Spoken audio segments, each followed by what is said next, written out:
Natoa tahadhari kwa herufi kubwa, tahadhari. Unaiona hiyo nyanya hapo? Unaona hayo matundu mawili? Ukiona nyanya kwenye hali hiyo, usiitumie, inakuwa ina sumu ndani yake. Hiyo ni athari inayotokamana na nyanya hiyo kung'atwa na nyoka pindi iko shambani. Umeona hapo kwenye video?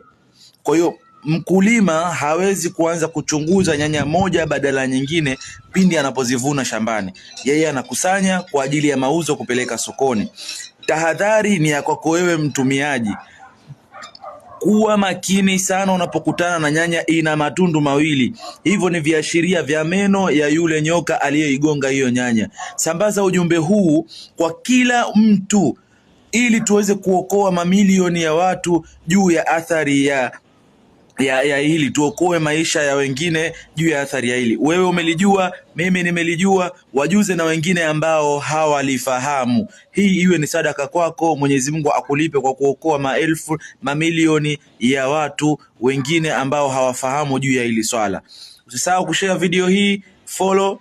Asante.